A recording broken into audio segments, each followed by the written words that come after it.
आज हे सरकार लाडक्या बहिणी निवडून आलं असं म्हणणारं हे सरकार या आशा वर्करच्या काही गुलाबी साड्या घालतात बरं. आशा वर्कर गुलाबी जॅकेट. अध्यक्ष महाराज, या लाडक्या बहिणीच्या भरोश्यावर निवडून आलेलं हे सरकार आता ज्या पद्धतीनं आशा वर्कर असेल, गटप्रवर्तक असेल, बसून बोलू नका.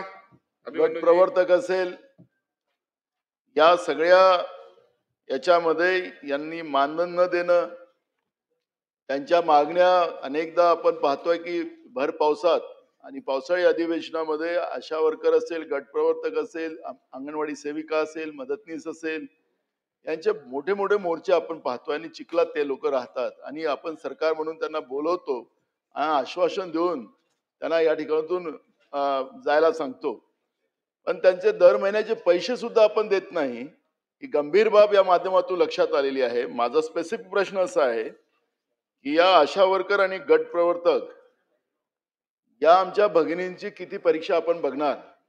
त्यांना दर महिन्याला आपण पैसे देणार का?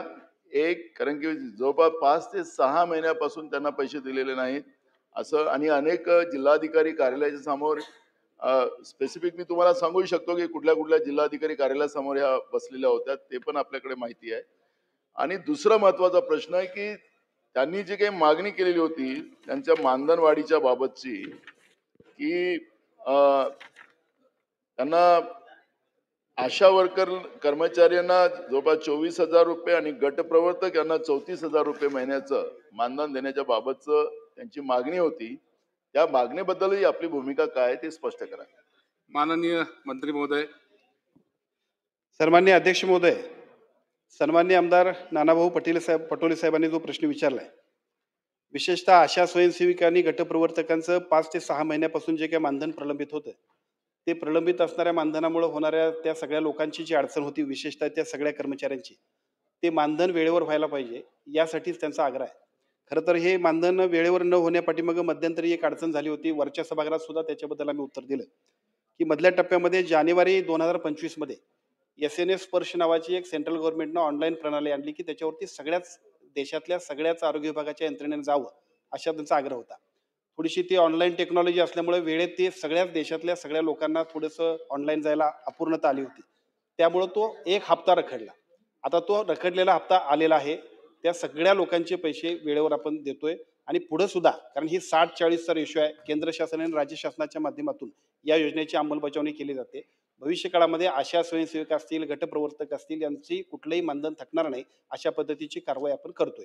आता दुसरा प्रश्न जो आपण विचारला, तो दुसरा प्रश्न असा आहे की आशा स्वयंसेविकांचं मानधन आपण वाढवण्याबद्दल बोलला. खरं तर आता मागच्याच वेळेला आमच्या सरकारने याच्याबद्दलचा खूप मोठा निर्णय घेतलाय आणि त्या निर्णयाच्या माध्यमातून आशा स्वयंसेविकांचं मानधन आपण वाढवलेलं आहे, मानधन ठरवलेलं आहे. खरं तर या सगळ्या मानधनाच्यामुळं 10,000 रुपये आपण मागच्या वेळेलाच वाढवलेत, म्हणजे मागच्या वेळेला निर्णय घेतला. 10,000 नाही, अगोदरच्या काळामध्ये आपण फक्त त्यांना तपासणीच्या बेसवर आपण देत होतो. आता त्याच्यामध्ये दुरुस्ती करून मागच्या वेळेला सरकारनं खूप मोठा निर्णय घेतला. त्या निर्णयामुळे त्याचा उपयोग निश्चितपणे ते 10,000 रुपये आणि प्रत्येक तपासणीच्या माध्यमातून सुद्धा अशा स्वयंसेवकांना चांगल्या पद्धतीनं मोबदला देण्याबद्दल NHMच्या आणि आरोग्य विभागाच्या ज्या काही सगळ्या योजना आहेत त्याचा फायदा करून एका बाजूला सर्वसामान्य नागरिकांची आरोग्य तपासणी आणि त्याचं इन्सेंटिव्ह जे आहे ते सगळ्या आशा स्वयंसेवकांना मिळते. निकम साहेब. नाही अध्यक्ष महाराज, थांबा ना, पटोले साहेब उत्तर आलं नाही. बोला. अध्यक्ष महाराज, मला जे अपेक्षित होतं की सरकारकडून असंच उत्तर येणार. अध्यक्ष महाराज, या बिचाऱ्या आमच्या आशा वर्कर आणि गटप्रवर्तक प्रत्येकाच्या घरी जाऊन आमच्या भगिनींची तपासणी करणं, गरोदर महिलांना व्यवस्थित शासनाच्या योजना समजून सांगणं, त्यांचं बाळ आणि आई दोघांनाही सुरक्षित ठेवणं, असं मोठं काम करतात अध्यक्ष महाराज. आणि असं सगळं असताना त्यांना द्यायला पैसे सरकारजवळ अपुरे पडतात आहेत. मी त्या प्रश्नावर येतोय, त्यांना द्यायला अपुरे पडतात आहे. आज सगळ्या पेपरच्या मथाळ्यामध्ये अध्यक्ष महाराज एक मेगा इंजिनियर नावाचा कोणी एक जावई आणलेला आहे शोधून, हैदराबादचा सरकारने. अध्यक्ष महाराज, त्याला आता परवा म्हणजे त्याच्यावर आपलं खनिकर्माच्या याच्यातला त्याला दंड झाला होता. आणि त्याचे जवळपास 99% पैसे त्याचे माफ केले, 1% घेतला. म्हणजे आणि जप्त केलेलं सगळं परत केलं. कोट्यावधी रुपये अशा ह्या बाहेरच्या राज्यातल्या काही जावयांना हे लोक देतात आहे. तर त्या मेहनत करणाऱ्या आपल्या राज्यातल्या आशा वर्करला, या गटप्रवर्तकाला देणारा यांच्याजवळ पैसे नाहीत का?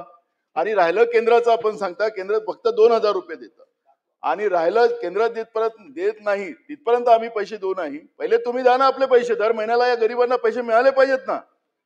निराधार लोकांनाही पैसे तुम्ही देत नाही. त्यांचे 6-7 महिन्यापासून झाले. अपंगाचे पैसे देत नाही. या गरिबांना तुम्ही असं वाऱ्यावर सोडणार? चला मंत्री महोदय, सूटबुटाची सरकार आहे तुमची आणि गरिबांना काहीच नाही. मंत्री महोदय या मंत्री महोदय उत्तर द्या.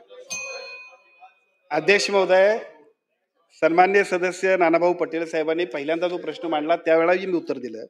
खरं म्हणजे देशामध्ये अशा पद्धतीचं ठोक मानधन देण्याचं जे काही राज्याने निर्णय घेतला त्याच्यामध्ये महाराष्ट्र पहिला आहे. खरं तर अशा सेविकाचं, स्वयंसेविकांची जी काही एकूण सगळी नियुक्ती झाली त्याच वेळेला त्यांनी फक्त त्या 62 तपासण्या की ज्या NHMच्या गाईडलाईन्समध्ये त्या करण्यावरती त्यांना इन्सेंटिव्ह द्यायचा आहे. परंतु त्या इन्सेंटिव्ह बरोबर आपल्या राज्यानं खूप चांगल्या पद्धतीने निर्णय घेतला आहे की ज्याचा फायदा सगळ्या अशा स्वयंसेविकांना होतो. नाही, आता ते रुटीन चालू झालं ना. आता मगाशी जो आपण प्रश्न विचारला, मागचा 1 हप्ता आला नव्हता, त्याच्यामध्ये जो उशीर झाला होता, आता सुरळीतपणानं सगळ्यांची पेमेंट चालू झालेली आहे. चला